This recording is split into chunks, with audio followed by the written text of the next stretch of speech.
حاجی مشتاق اللہ تعالیٰ نے غریق رحمت فرمائے، جن حالات میں ہم نے ایک وقت گزارا، یہ دل نہیں دکھاتے۔ اصل میں ایک عادت ہوتی ہے انسان کی جو انسان کو بڑا اعلیٰ بناتی ہے، وہ ہے کہ میری زبان و ہاتھ سے کسی کو تکلیف نہ پہنچے۔ مومن وہ جس کی زبان و ہاتھ سے دوسرا مسلمان محفوظ ہو۔ حاجی مشتاق علیہ رحمہ کو میں نے قریب سے دیکھا اور ان سے بھی اس موضوع پہ میری باتیں بھی ہوئی ہیں۔ یہ تکلیف نہیں دیتے تھے، ان کو ایسا لگتا ہے جیسے میرا حسن ظن ہے، ان کو اس بات سے ڈر لگتا تھا کہ یار میں کسی کو بولوں گا اس کا دل ٹوٹے گا، اللہ ناراض ہو جائے۔ جو مرد اور عورت مسلمان اس کا خیال رکھتا ہے نا کہ میری زبان سے کوئی سا جملہ نہ نکلے جس سے اگلے کا دل دکھ جائے، یعنی بیوی ڈرے اپنے رب سے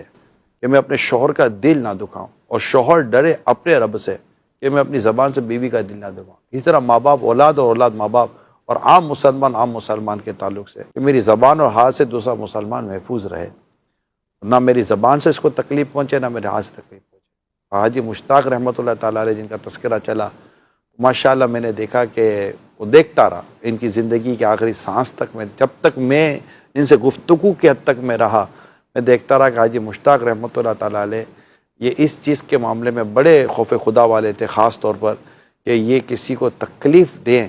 یہ یاد نہیں پڑتا، حالانکہ لاکھوں لوگوں کے ساتھ ان کا مجموعی طور پر مبالغہ نہ ہو تو واسطہ پڑا ہے زندگی بھر میں،